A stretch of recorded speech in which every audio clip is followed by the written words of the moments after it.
Shalom para sahabatku di mana saja berada.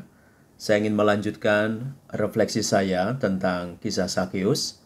Sebagaimana sudah saya katakan pada bagian yang pertama, bahwa kisah Sakeus ini ditulis dalam Injil Lukas bab 19 ayat 1 sampai 10. Masih ingat? Injil Lukas bab 19 ayat 1 sampai 10. Pada bagian yang kedua ini, saya ingin fokus untuk merefleksikan pada bagian yang awal, yaitu ayat 1 sampai 3. Sebagai pengantar, saya mau mengatakan demikian para sahabat. Betapa bahagianya ketika kita berjumpa dengan seseorang yang sudah kita rindukan. Betul? Dan saya yakin para sahabat juga ada yang merindukan saya. Karena barangkali sudah lama tidak berjumpa. Tetapi yang jelas saya mau menggarisbawahi betapa bahagianya kita ketika bisa berjumpa dengan seorang pribadi yang sangat kita rindukan. Nanti kita akan lihat dari tahap ke tahap apa yang sebenarnya dirindukan oleh Sakeus ini. Jadi titik poin permenungan saya adalah kita mau melihat impiannya Sakeus, kerinduannya Sakeus. Seperti saya juga ingin membaca apa sih sebenarnya kerinduan dari para sahabat saat ini. Mari kita lihat pada ayat yang pertama. Pada ayat yang pertama dikatakan di sana adalah Yesus berjalan memasuki kota Yeriko. Oke, saya berhenti sampai di situ dulu. Dan kita lihat sebenarnya informasi yang sangat menarik tentang apa yang dilakukan oleh Yesus. Yesus selalu berjalan dari desa ke desa, dari kota ke kota, untuk melakukan kebaikan dan mewartakan kabar sukacita. Dan dalam perjalanan itu, Yesus berjumpa dengan orang-orang yang membutuhkannya. Bisa kita sebut misalnya orang sakit, orang yang kerasukan setan, orang yang sedang menderita, dan lain sebagainya.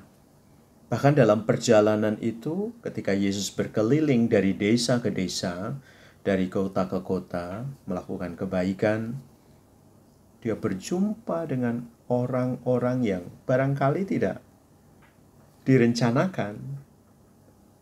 Tetapi yang menarik, yang mau saya katakan demikian. Ketika Yesus memasuki kota Yeriko, dia tidak merencanakan akan berjumpa dengan Sakeus. Barangkali di dalam agendanya, ya seperti biasa. Yesus berjalan dari desa ke desa, dari kota ke kota. Tetapi dalam kisah ini sangat menarik bahwa ketika Yesus memasuki kota Yeriko, di sana dia berjumpa dengan tokoh yang saat ini sedang kita refleksikan, yaitu Sakeus. Saya mau mengatakan apa dengan kisah ini? Saya mau mengatakan demikian. Selalu ada yang baru yang kita temukan di dalam sebuah perjalanan.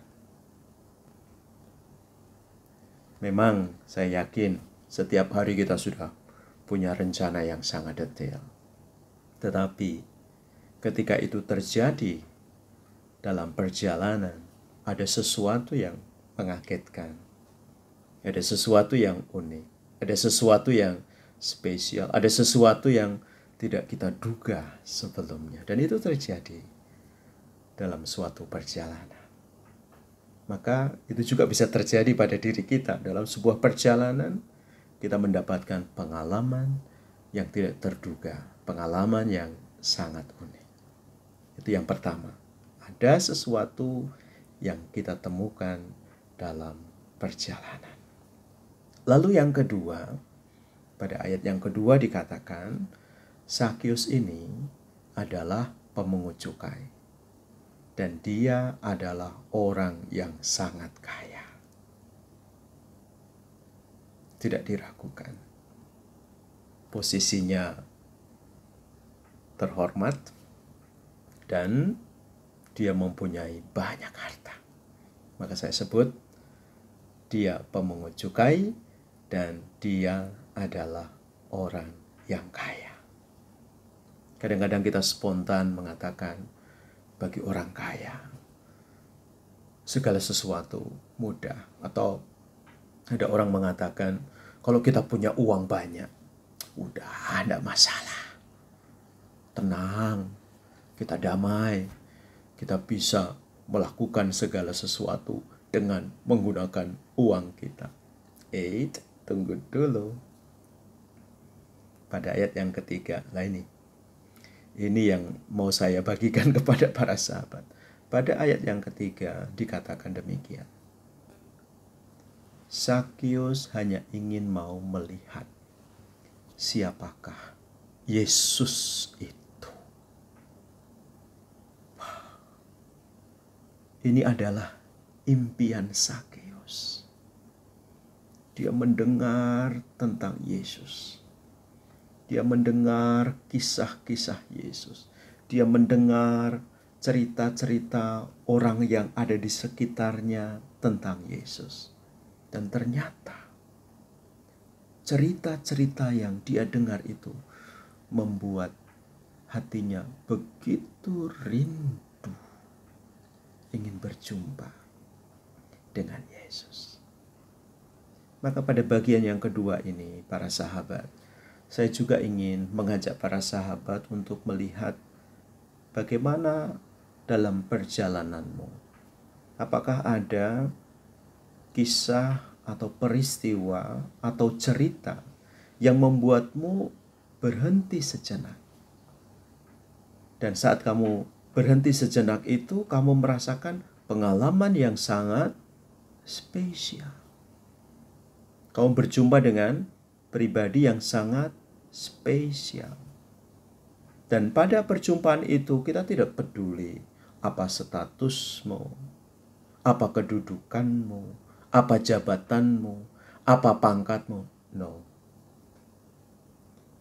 Pada peristiwa itu yang mau dilihat adalah posisi batinmu, yaitu ketika kamu berjumpa dengan pribadi itu. Kalaupun kita belum berjumpa, sama seperti pengalaman Sakius tadi, dia rindu untuk melihat siapakah Yesus itu. Maka pada bagian yang kedua ini saya ingin mengajak para sahabat, sebelum saya nanti akan melanjutkan ke video selanjutnya, saya mau melihat sejauh mana kerinduanmu untuk melihat Yesus. Sejauh mana kerinduanmu untuk dekat dengan Yesus. Sejauh mana keintimanmu, relasimu dengan Yesus. Apakah setiap hari sama seperti Sakius, para sahabat ingin melihat dia? Coba dilihat. Siapa tahu kisah Sakius saat ini sedang kamu alami. Dan lihatlah, Yesus masuk kota Yeriko. Lihatlah, Yesus sekarang ini sudah ada di dekatmu. Sudah ada di sekitarmu, sudah dekat sekali. Tinggal bagaimana kerinduanmu untuk berjumpa dengan dia. Semoga mimpimu, kerinduanmu untuk selalu dekat dengan Tuhan Yesus atau melihat Tuhan Yesus dalam pengalaman pribadimu terjadi pada hari ini. Amin. Tuhan Yesus memberkatimu dalam nama Bapa dan Putra dan Roh Kudus. Amin.